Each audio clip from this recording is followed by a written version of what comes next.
Today we're tackling something pretty cool. How stories can actually help you learn English better. Oh, that's interesting.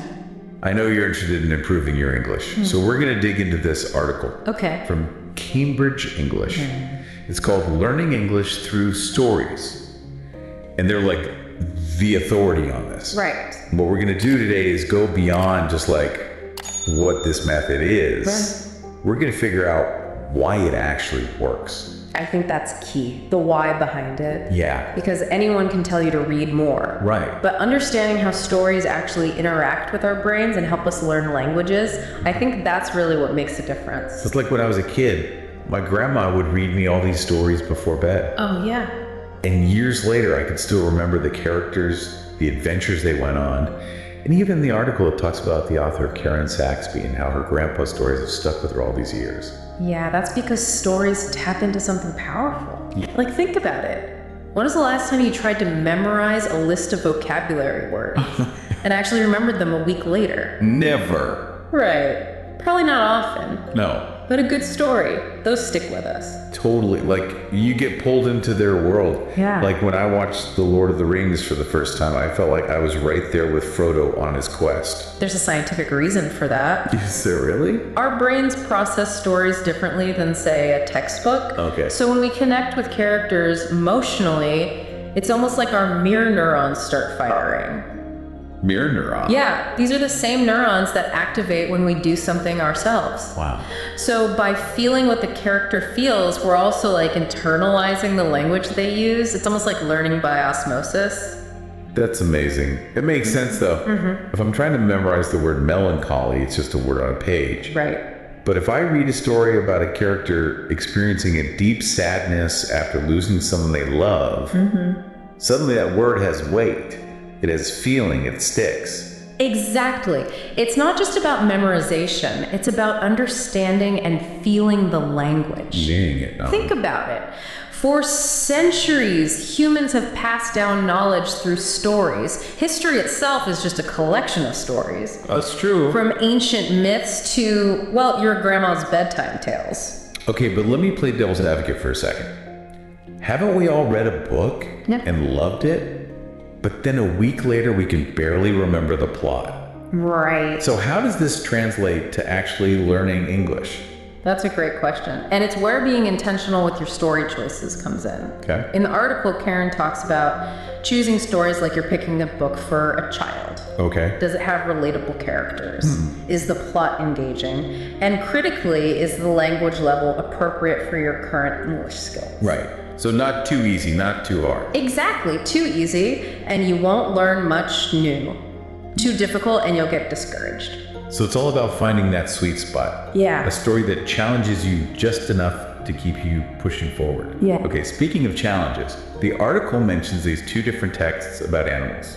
Okay. One is just a list of animal names, parrots, pandas, lions. The other is an actual story about a boy who loves animals. Which one do you think you'd remember better? I think the answer is pretty obvious there. Yeah. The story brings those animals to life. It gives them context. And that's crucial because it's not just about learning vocabulary, it's about learning how to use that vocabulary in a sentence, in a conversation. It's like that scene in The Princess Bride where Inigo Montoya keeps saying, "You keep using that word. I do not think it means what you think it means." Stories help us understand the nuances of language, not just the dictionary definition. That's a great point. But what about people who maybe don't connect with fictional characters as easily? Are stories less effective for them? That's a really interesting point. And while stories can be incredibly effective for most people, everyone learns differently. That's true. Some people might thrive on logic and structure, and that's totally fine. The key is to find what works best for you. Even if you don't always feel that deep emotional connection with fictional characters, stories can still provide a rich context for language learning. Yeah, that makes sense. It's all about finding the right approach for your learning style. But let's get back to those who do find themselves swept away by a good tale. The article mentioned that the learning goes beyond just reading, too. Oh, definitely. They talk about like drawing pictures based on the story. or even writing your own sequel. Absolutely. It's about taking the language off the page and making it your own. Yeah. And that's where things get really exciting. Remember those mirror neurons we talked about? Oh, yeah. Well, when you actively engage with the story through drawing, writing, or even just discussing it with a friend, you're further cementing those language patterns in your brain. I love that. It reminds me of when I was learning Spanish, I would watch movies with the subtitles on and try to repeat the phrases out loud. Oh, wow. Sometimes I'd even act out the scenes. That's great. I'm sure I looked ridiculous, but it really helped me get comfortable with the language. That's fantastic. You're essentially immersing yourself in the language, and that's a key principle behind story-based learning. And it doesn't have to be complicated. Yeah. Even something as simple as reading aloud can make a huge difference. Oh, I love reading aloud. Yeah. It's so relaxing. I do it with my kids all the time. In fact, I think I enjoy it more than they do. But how does reading aloud actually help with language learning? Well, think about it. When you read aloud, you're engaging multiple senses. Right. You're seeing the words, you're hearing them, and you're even feeling them as you form the sounds with your mouth. It's a much more active process than just reading silently. That's true. Yeah. I feel like I pay more attention to the words and their pronunciation when I read aloud. And I bet it helps with confidence too. Yeah. I know sometimes I feel a little shy about speaking English, but when I'm reading aloud, it's like I have permission to just go for it. Exactly. It's a safe space to experiment with pronunciation and intonation without the pressure of a real conversation. So we've talked about the science behind why stories are such powerful learning tools. Yeah. And we've even touched on some practical tips for choosing the right stories and engaging with them in creative ways. Right. But I'm curious, have you ever had a personal experience where a story really helped you learn a new word or phrase? Yeah, I have. It was actually back when I was first learning French. I was reading this novel, and there was this beautiful description of a sunset. Oh, wow. The author used the word crépuscule, which means twilight. Okay. And it was such a evocative word, and it perfectly captured the feeling of that time of day. I never forgot it. Wow, that's a great example. It's like the story gave that word a special meaning for you. It wasn't just a random vocabulary word. It was connected to an experience, to an emotion. Precisely. And that's the beauty of stories. They can make language come alive in a way that textbooks just can't. What about you? Any stories that have shaped your language journey? Oh, tons. Yeah. But one that sticks out is when I was studying English literature in college, we were reading Wuthering Heights, and I was struggling with the Yorkshire dialect. Right. It felt like a completely different language. It is. But as I got deeper into the story, I started to understand the characters and their way of speaking. It wasn't just about the words themselves, it was about the context, the culture, the emotions behind them. That's a fantastic point. Stories can be a window into different cultures and dialects. They allow us to experience language in its natural habitat, so to speak. I remember feeling so proud of myself when I could finally understand what Heathcliff was saying. It was like I had unlocked a secret code. And that's a feeling worth celebrating. Learning a language is a journey, and it's important to acknowledge those small victories along the way. Absolutely. But I'm also realizing that it's not always easy. What about those times when you hit a wall? Yeah. When the grammar feels overwhelming or the pronunciation just won't stick? Any tips for overcoming those language learning hurdles? Well, I think that's where it's crucial to remember that everyone learns at their own pace. It's okay to feel frustrated at times. The key is to find strategies that work for you. Maybe you need to break down the grammar into smaller chunks, or maybe you need to listen to native speakers more often. It's like anything else. Practice makes progress right. But it can be tough to stay motivated when you're feeling stuck.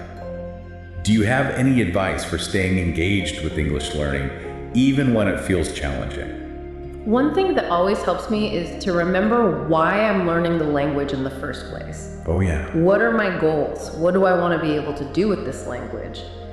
Visualizing those goals can be a powerful motivator. That's a great idea. It's easy to get lost in the day-to-day grind of studying, but remembering the bigger picture can give you that extra push you need.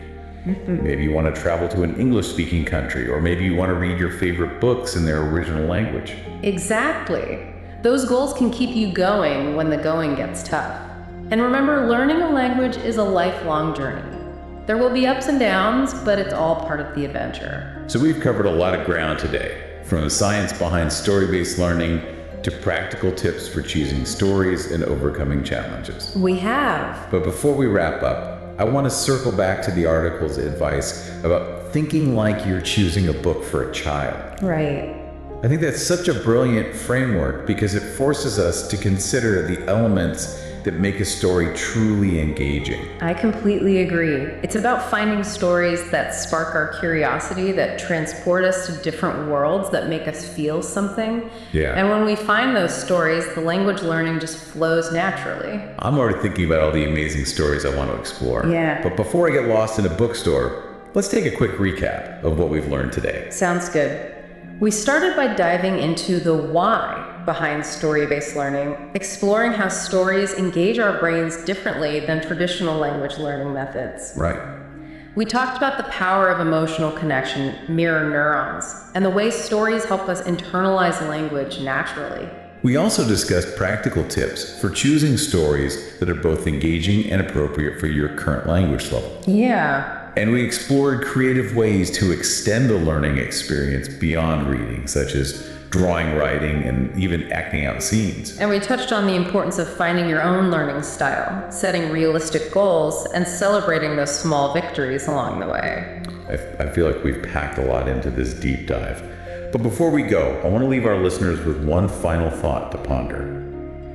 Think back to a story that had a profound impact on you, a story that stayed with you long after you finished reading or watching it.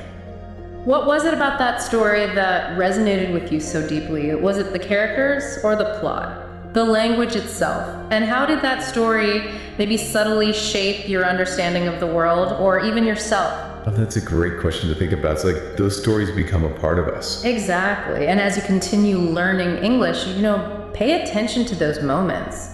The stories that stick with you, the words that kind of jump off the page. Those are the things that'll help you master the language in a way that feels natural and meaningful. Because like we're building a treasure chest of English fluency. Yes. One story at a time. And the best part is that treasure chest is limitless. Yeah.